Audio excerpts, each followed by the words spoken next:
السلام علیکم ورحمۃ اللہ وبرکاتہ۔ بسم اللہ الرحمن الرحیم، نحمده ونصلی علی رسولہ الکریم، اما بعد۔ ایک شخص ہر روز رات کی تنہائی میں اللہ تعالیٰ کا ذکر کیا کرتا تھا۔ اس کام میں اس نے کبھی ناغہ نہ کیا تھا۔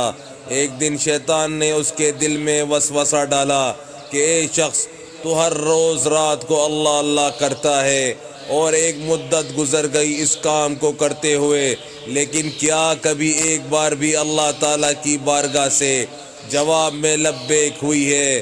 تو کس عاجزی اور انکساری سے اللہ اللہ کی ضربیں لگاتا ہے، لیکن بارگاہ خداوندی سے تجھے ایک جواب تک نہیں آیا۔ اس شخص کے دل میں اس خیال کا آنا تھا کہ وہ پریشان ہو گیا اور شکستہ خاطر ہو کر لیٹ گیا۔ خواب میں اسے حضرت خضر علیہ السلام کی زیارت ہوئی۔ آپ نے اس سے پوچھا، اے اللہ کے بندے، تو اللہ کے ذکر سے رک کیوں گیا ہے؟ کہنے لگا، میں تو ہر روز اللہ اللہ کرتا تھا، لیکن جواب میں میرے پاس لبیک نہیں آیا، اس لیے میں اس بات سے ڈر گیا کہ شاید میں اللہ تعالیٰ کی بارگاہ میں مردود ہوں۔ یہ سن کر حضرت خضر علیہ السلام نے فرمایا، اے اللہ کے بندے، اللہ پاک نے مجھ سے فرمایا کہ جا میرے اس بندے سے کہہ دو کہ تیرا اللہ اللہ کہنا میرے ہی کرم کی وجہ سے ہے۔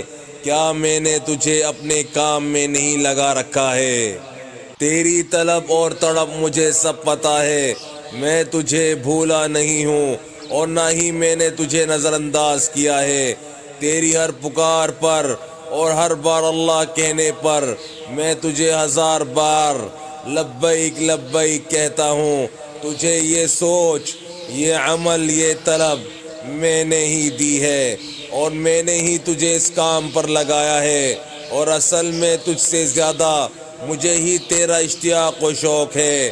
اس شخص نے یہ خواب دیکھا تو ہڑبڑا کر اٹھ بیٹھا اور فوراً صدق دل سے تائب ہوا اور پھر دوبارہ اللہ تعالیٰ کے ذکر میں مشغول ہو گیا۔ سبحان اللہ۔ بس میرے بھائیوں دوستوں، جو آج ہم نے پڑھا ہے، سنا ہے، اللہ پاک ہمیں اسے سمجھنے کی، عمل کرنے کی اور دوسروں تک پہنچانے کی توفیق عطا فرمائے، اور حضور صلی اللہ علیہ وآلہ وسلم کے مبارک طریقوں پر چلنے والا بنائے۔ السلام علیکم ورحمۃ اللہ وبرکاتہ۔